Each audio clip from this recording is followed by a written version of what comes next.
Hey everybody, it's Jason Blaha here, and once again it is time for my client Michelle's vlog, and we had a very successful PR week here. We started her week off with a bench press. We wanted to test some of her classic lifts. She got 160 there, nice and clean, would pass and meet. We're good to go there. So actually where we're at as of this week, her gym lifts are higher than she needs to qualify for nationals, and we've got her national qualifier coming up. So our goal is going to be to try to get qualified for nationals on second attempts, and then we'll go for good PRs and stuff on thirds. All right, so on max effort day for her, after the max effort lift, right now we do floor presses, and notice she's able to go really wide on these. This took a lot of work, as those of you who've been following this vlog for all these months know. When she came to me and went from me just giving her advice to being an actual client, because I gave her advice for months and months, a long time. We got her shoulder rehabbed enough that she can bench wide grip. She couldn't bench wide grip before. She actually couldn't do any incline work, and I have as of yet to try to make her do incline. I want to wait on that, and we may not ever be able to. But again, has to do with scar tissue and surgeries in her shoulders. But we're up to a point to where she can bench wider grip. Right, this gives her more strength potential, but keeping in mind, she's benched like 150 plus with closed grip, so look how strong she is on the JM presses. Her tricep strength is really up there. And of course, we're going to use the JM presses to maintain that and increase it, but her tricep strength is very, very good. So at this point on her benching, really her pecs are what limit her bench.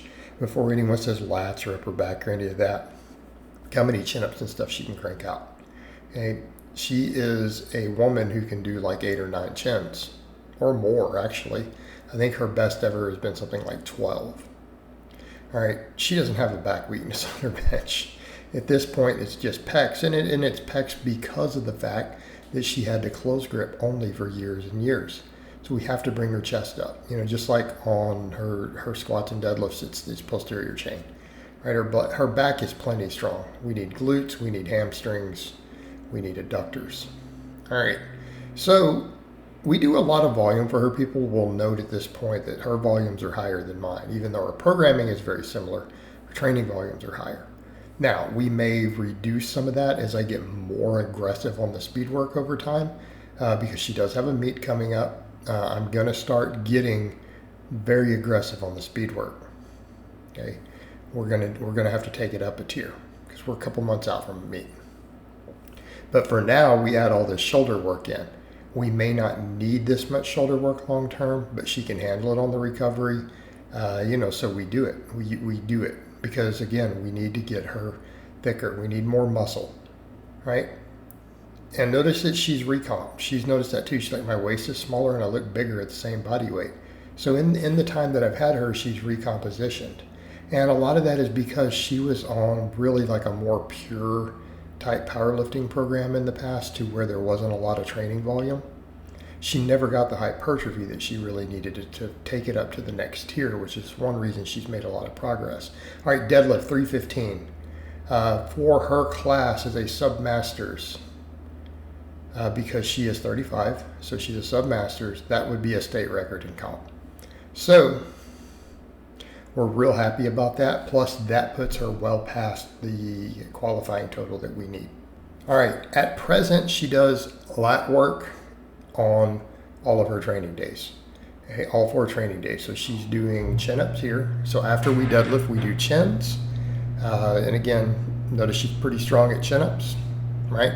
Definitely not a weak link for her. All right, then after the chins, we go into good mornings with the safety bar.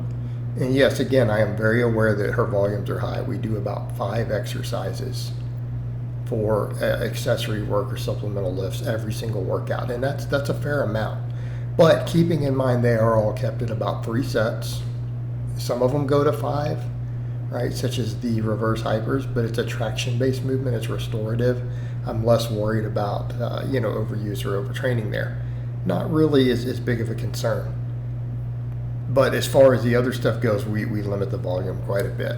And over time we can adjust this as necessary based around her needs. But right now, Works really good for her for overall hypertrophy. And it is working. She's gotten noticeably bigger. She's gained muscle. Her body composition has improved. Okay.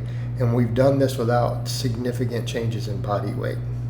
Now we've talked about maybe doing a cut coming up here after she gets qualified for a little bit, and then, being able to lean bulk back up into the meet. So then we do goblet squats, and, she uses like 90 and 100-pound dumbbells on these. Again, good place. We're very happy with this. Again, this has helped her squat. It's helped her reach depth better.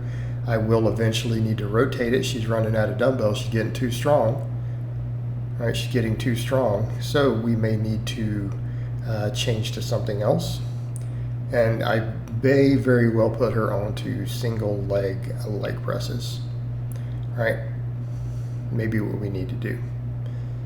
Again, just so that we're not overusing certain muscles, because I do have her doing the safety bar good mornings also. So, her upper back is getting hit pretty hard. So we do have to look at that. People ask me about different exercises, this movement or that movement too much, and it's like, it matters in the context of your whole program. You can never take one exercise and say, hey, this exercise is perfect for whatever, right? Because it always matters in the context of the larger program. Okay, it always matters. What exercises are you combining together with how much volume? Is always a more important question than, is this exercise what I need to be doing? And I think people forget that. They're not thinking in terms of how these things combine together and what your total training stress is for a workout. The other stuff we didn't finish with glute ham raises, reverse hyperextensions. You guys know I love these movements. I'm a fan of them. I include them in pretty much everyone's program who has Accessory as my client. All right. Occasionally we may take them out for whatever reason, but there needs to be a good reason. All right, speed bench day. We're doing 5x5 still, so she's now using bands, getting her used to bands. And the 5x5 is short-lived. It's just to work on her conditioning. Now I need to get her stronger and stronger. So going into meet, we may be getting more aggressive on this stuff. Okay, we're going to get more aggressive because we need to. We have to. All right. After speed bench, we do flat dumbbell presses. She's now noticed that she's able to do these with the pinkies out a little more instead of with the full hammer grip, because again, her shoulder health is better. And again, it allows us to get a better stretch on the pectoral at the bottom. We're putting that pec into the lengthened position, which is fantastic for hypertrophy. It will help us right out of the bottom of the bench. The floor press tends to be for someone with her build a little better for sticking just a little further up. These will help you if you stick right off the chest, particularly if you can't do incline benching. Incline bench is actually great for that. Floor press is phenomenal for people who stick a little more in the middle.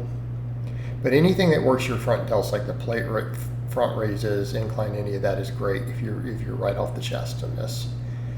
Floor press usually for people who miss, 5 inches off the chest. Right? Floor press is phenomenal for that. Again, and it just has to do with the hypertrophy involved. Right?